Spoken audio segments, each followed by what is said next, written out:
Hey, this is Mark, just a tutorial based on my painting Last Remaining Light, just doing some colour adjustments on this. So what am I doing? So I'm duplicating the layer and then adjusting the hue and saturation.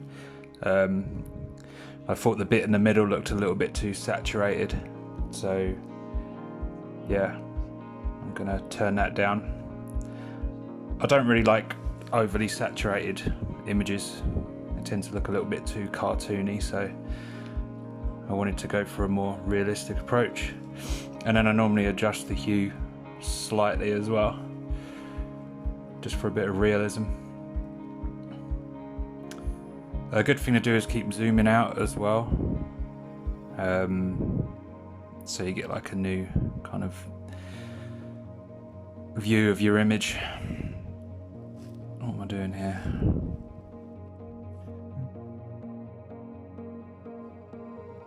Yeah, so this is sped up about 2 times the speed of how I'd normally do it.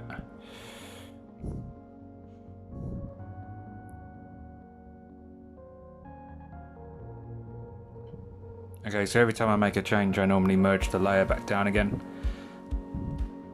and then duplicate it again if I'm going to make another change. It keeps the file size down and the CPU running smoother. This is just a level adjust, so it makes the darks darker and the lights a little bit more prominent. You don't really want to be too harsh with this, just be very subtle. Otherwise, if the blacks are too black, then it's, again, you're going to lose realism on that. And then keep toggling the preview button to kind of get a before and after. Here I'm doing a color curves. It's kind of like equalization, but for color. So you can, again, boost the lights and then increase the darks. Not too sure what the difference is between this one and levels, but it seems to make some difference. Again, toggling the preview on and off.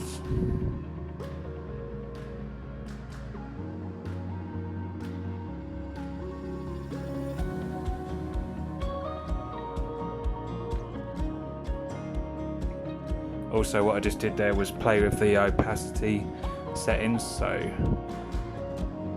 whatever change you just made on a new layer you can make more visible or less visible. Also, if you look at, I've got a layer of just black. That's basically, if you toggle that on, it will turn the picture into a grayscale black and white, and then you can check your values that way and see if they make sense.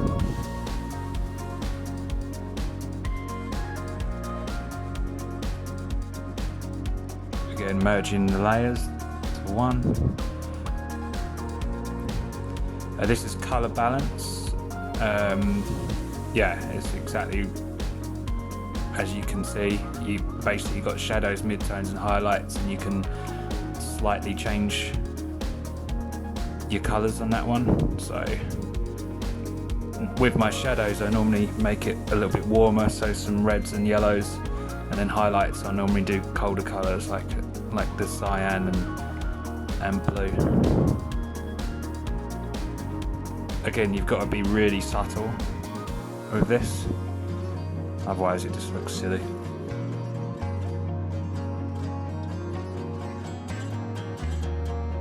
I said earlier this was 2 times, but this is actually real time. I didn't realise.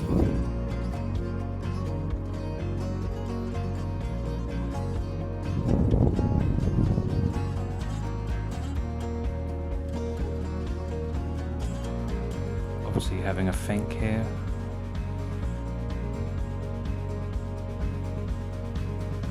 I think I was trying to look for sharpen. Yeah, there it is. So that basically is a filter, and it kind of just sharpens up your lines. obviously.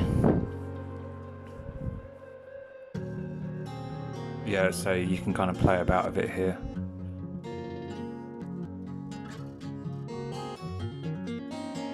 Not sure if it makes too much difference, but it's always worth playing around with the features in Photoshop. That's what it's for. What I normally do when I'm mucking around with settings, I'll go to the extreme, like I'll jack it right up, and then I can kind of see exactly what it's doing, and then kind of ease it off from there. If I had a good computer, this would probably just load straight away, but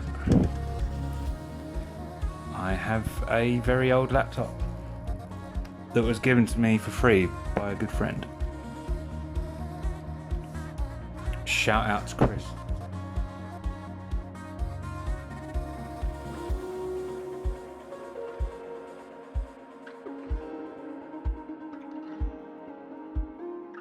Again, backing off on the zoom just to get a overall view of it.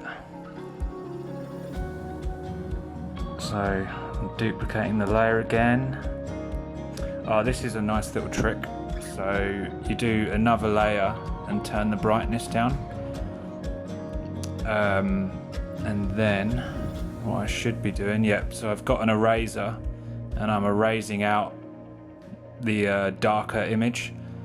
So then you can kind of create some nice light effects. So here I'm doing some like sunbeams.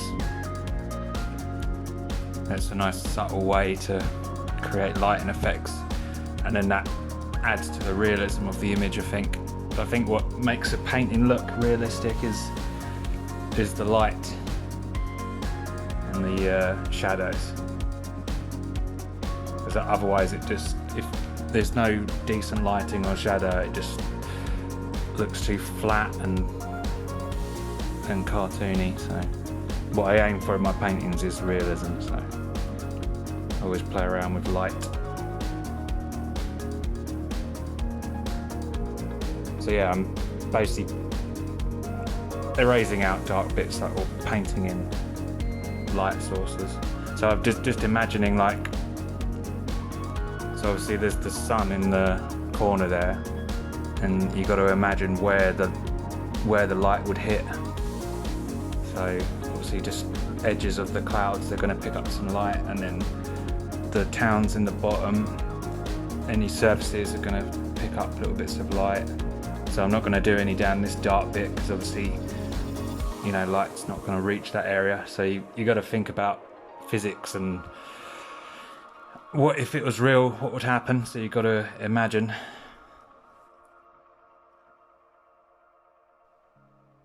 I think I'm just doing some little subtle lighting here, just like ambient light, I think they call it.